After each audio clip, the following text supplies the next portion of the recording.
So it depends, on what kind of role are we looking for? Is it a programming role or is it QA role? So if you're going for a programming role, like we want the candidates or the students to have at least like done some amount of coding during their college phase.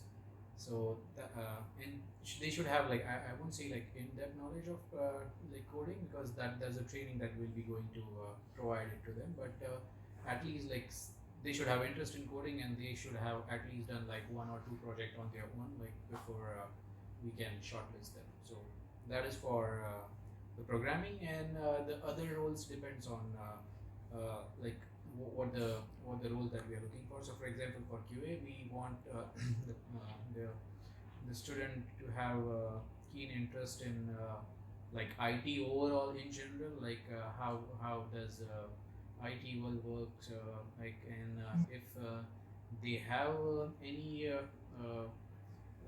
experience, any extracurricular activity experience, that is an added advantage. But for QA role, we also focus on the communication skills. So they should have like good communication skills as well. Like communication skill doesn't matter for programming, but for QA, like it does matter.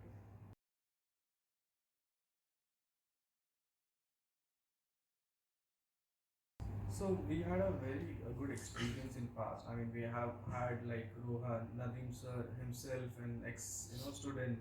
So we had a very good exposure with this institute. And one of the thing is like TPO. I mean, I like the approach. Whenever we have to do a campus or maybe a full campus, so we get that kind of a response, and within a span of time. It's not that we have to wait for 15-20 days, but yeah, we get good amount of students, as well as good quality also, I can say.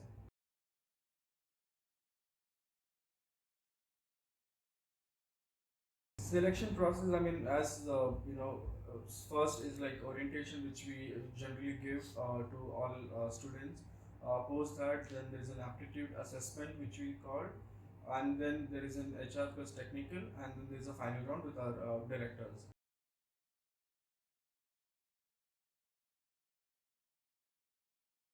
Okay, so again, it all depends on like what kind of role we are hiring, and I'll speak majorly on the programming role itself.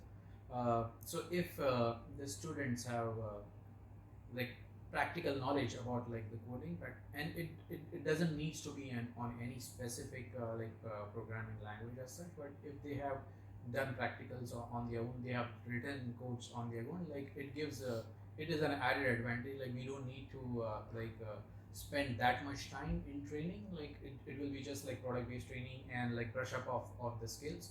So so I'm sure like everyone has like that theoretical knowledge in all the subject, but what it is missing is the practical knowledge, doing the actual code, like doing the project, not just the code. Like code, I'm sure like you guys do code in your practicals and everything, but like end to end project, like if you guys are able to do it right, like that becomes as a good thing, and it helps everyone.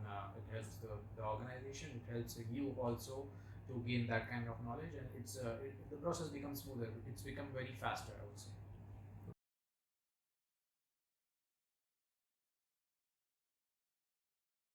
We do get training. I mean, there's a lot of process. In fact, before they are also onboarded within the organization itself, they are provided with courses, online courses on Udemy or other courses as well.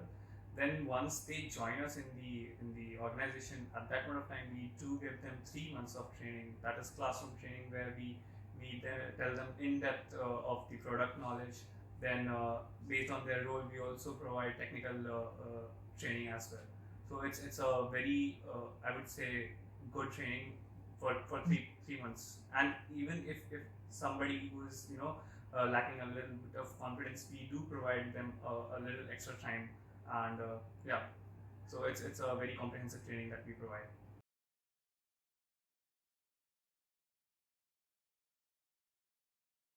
As I said, we had got one of the best hospitality, and especially I thanks all the students who have supported in terms of coordination, from top to bottom. I mean, running here and there, staying so late. I appreciate your hard work, guys, and thank you so much and keep it up.